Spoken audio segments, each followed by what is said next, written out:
Welcome everyone. So now for this week, our Torah portion is Mishpatim, or rulings, as these are the rulings that were presented to Kal Yisrael.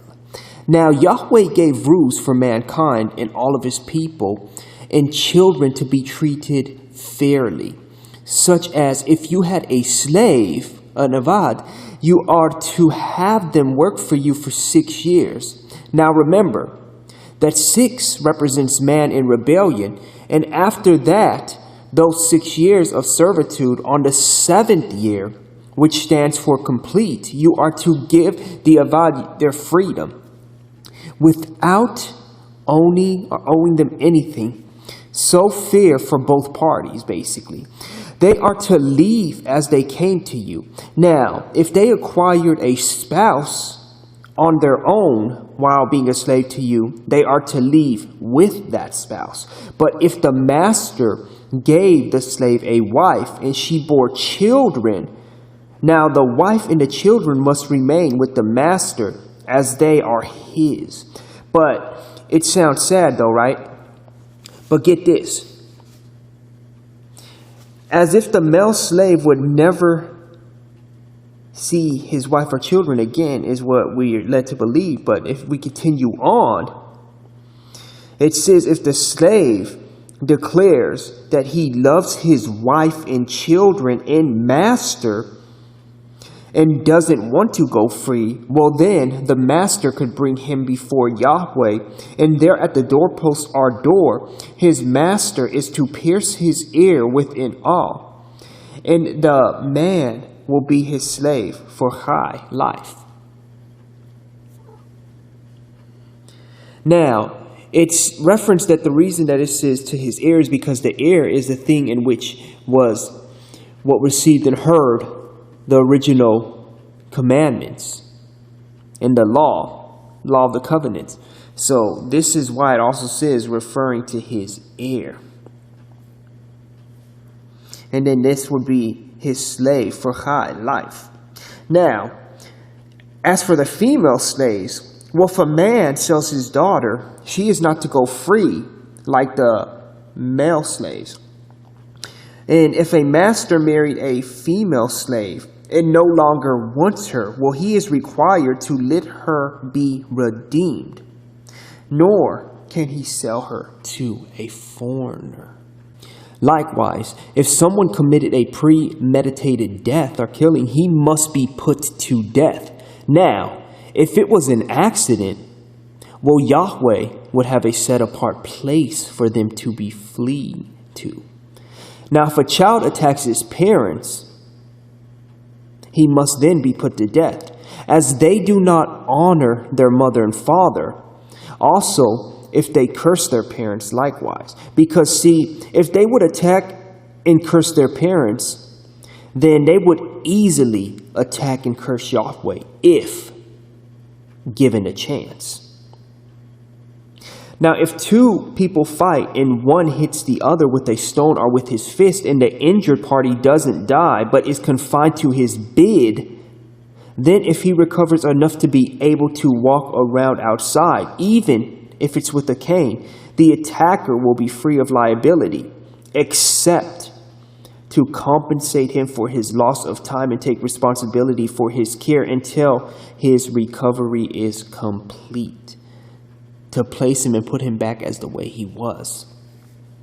Now, if a person beats his male or female slave with a stick so severely that he dies, well, then he is to be punished, except that if the slave lives for a day or 2, he is not to be punished, since the slave is his property, and he was basically trying to rectify a situation with the slave. And maybe the slave wasn't doing his job, and he had to, as people would say, I guess, put him in his place.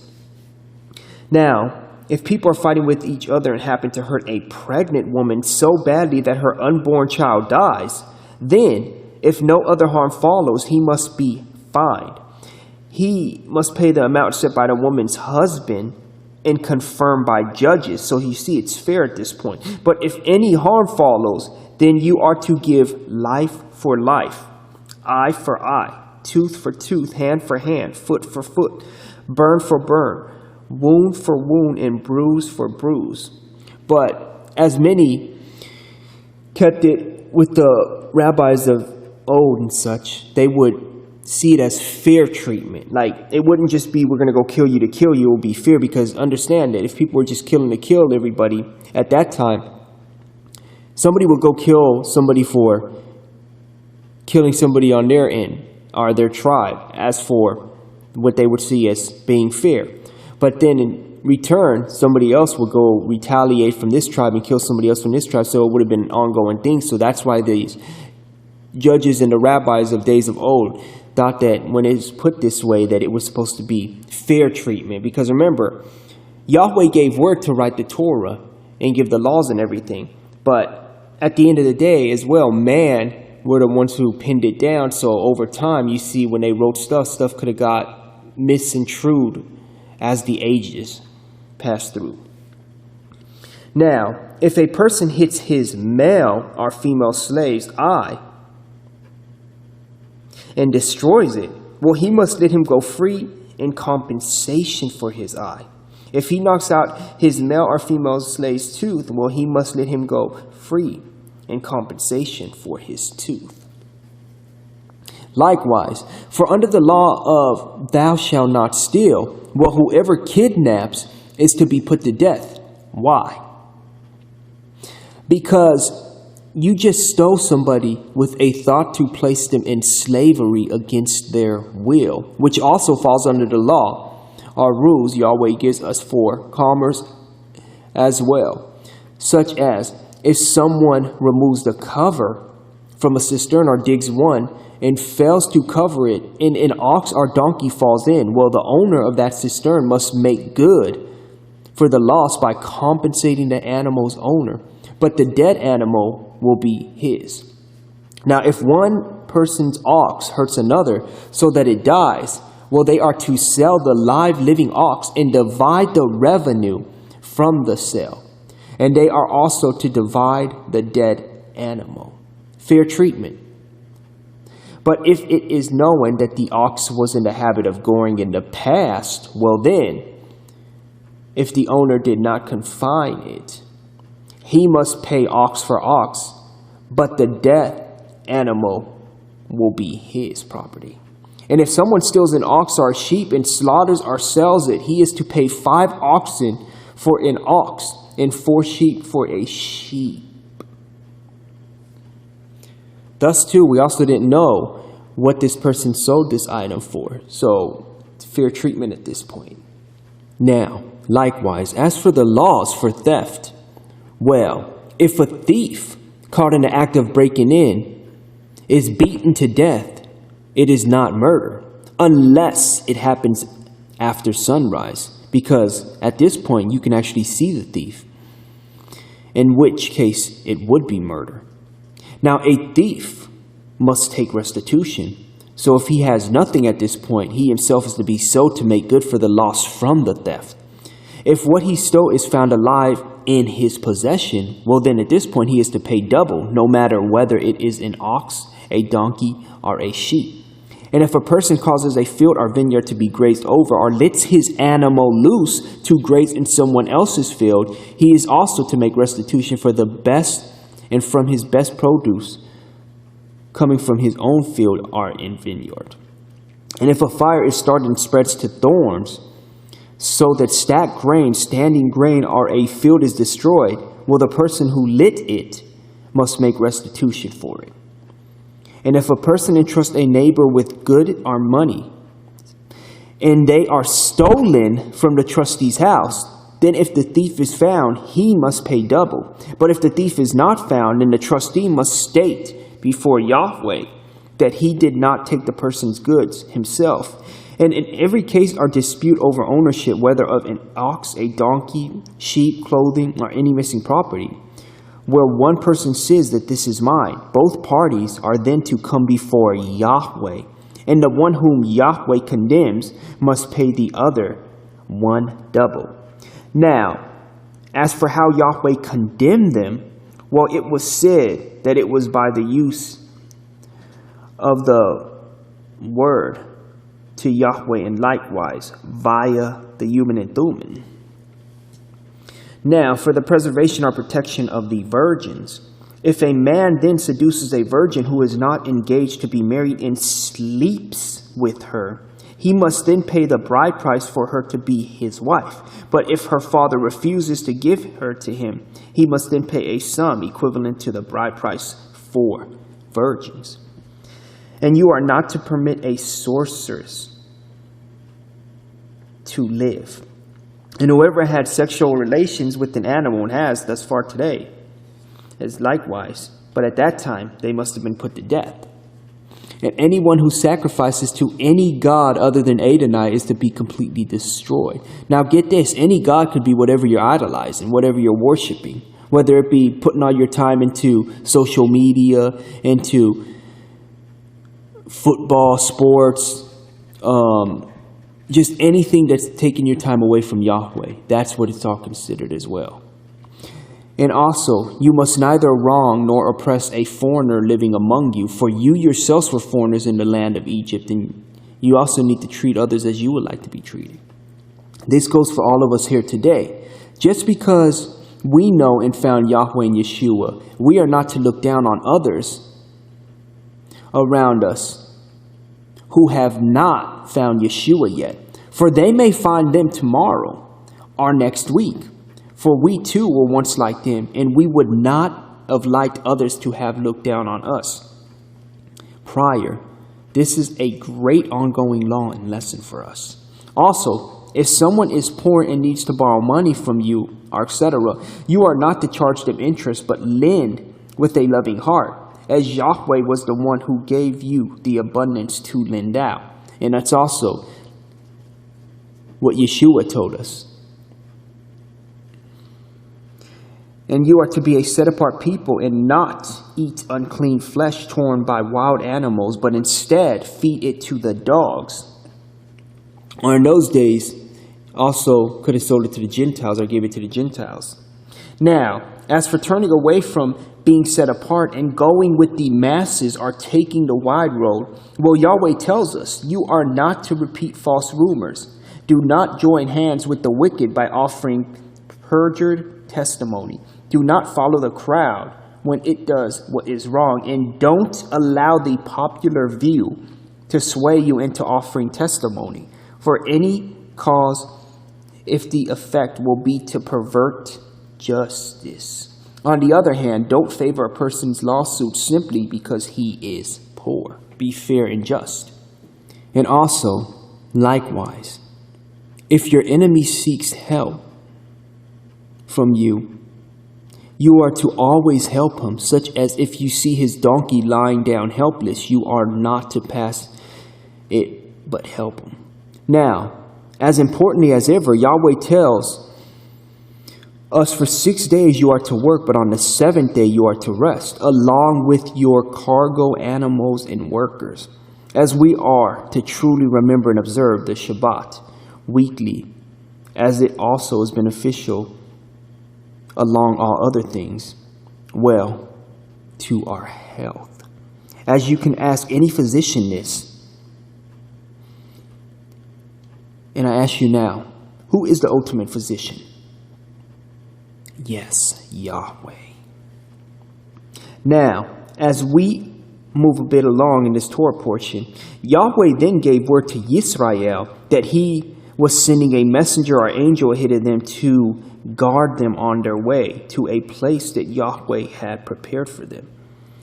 Now, at this point, nobody knows exactly who this messenger was or the angel that they said was going to be set ahead, but I like to think that it was Joshua who would take over from the point of having them in the promised land after Moshe and Aaron had joined Yahweh basically at this point. And then later on it would be Yeshua as well, and the prophets before him as well.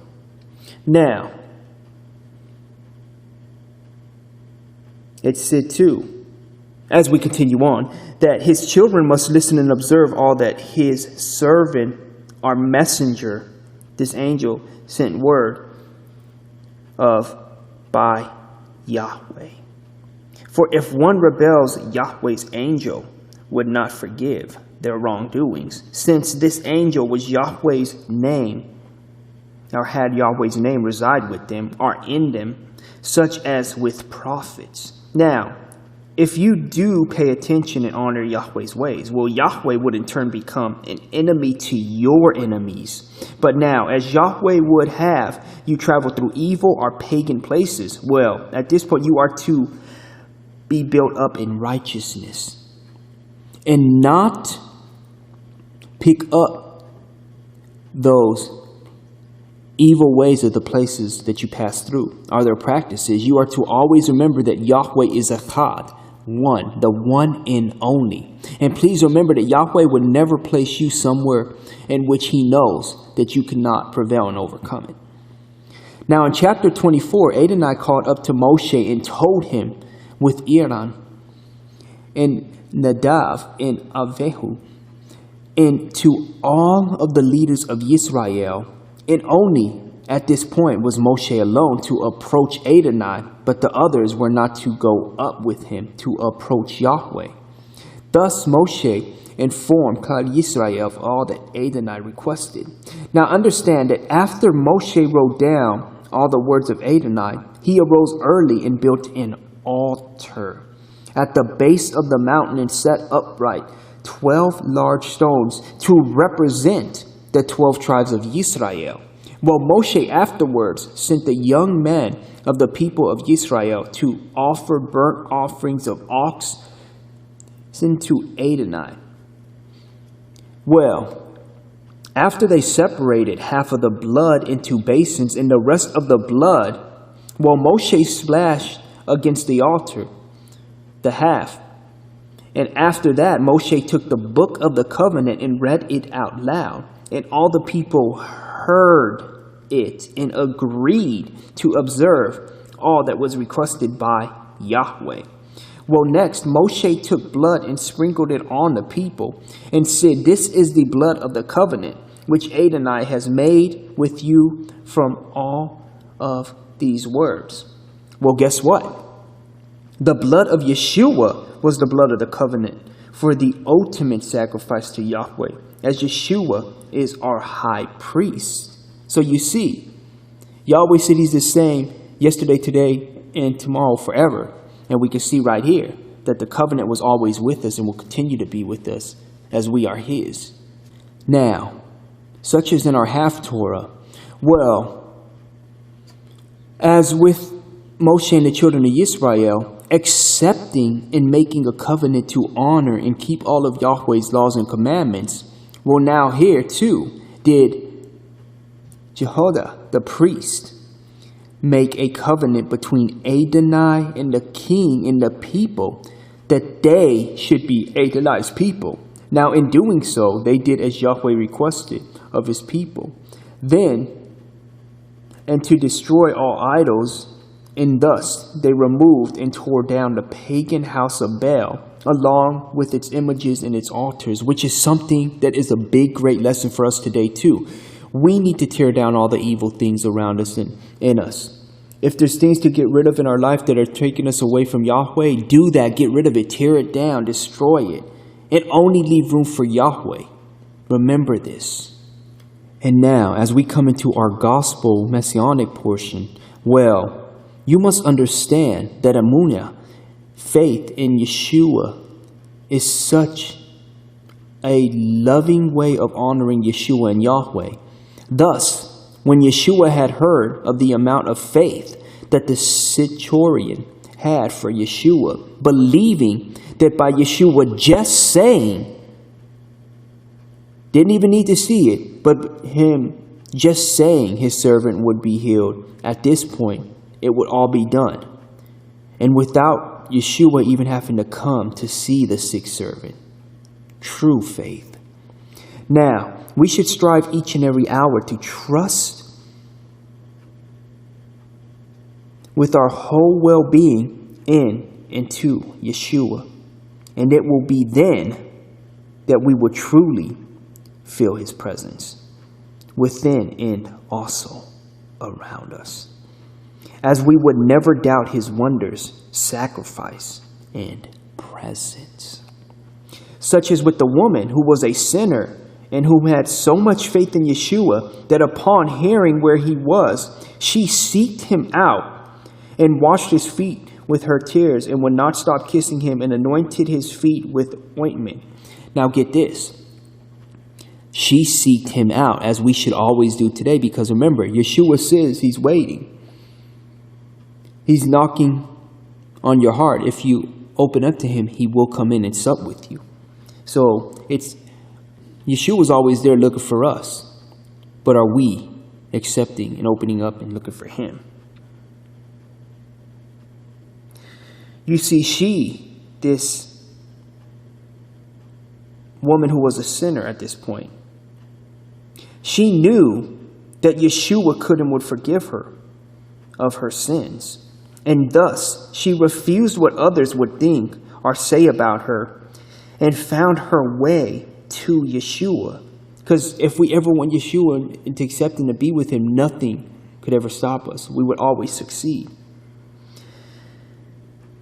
And when she found Yeshua, she worshipped him with her all. Such as us today, we could seek him in our hearts and find him and give him all of our glory and worship. And give him all of the glory by keeping his commandments and observing and reading and doing all that he asks and requests in and of his laws and of his Torah and covenant, and keeping his Shabbat, observing his holy feast days, praying to him, saying the Shema, being his true followers and people. And now we will have the Aaronic blessing. May Adonai bless you and keep you. May Adonai cause his face to shine upon you, be gracious to you. May Adonai lift up his countenance upon you and give you shalom.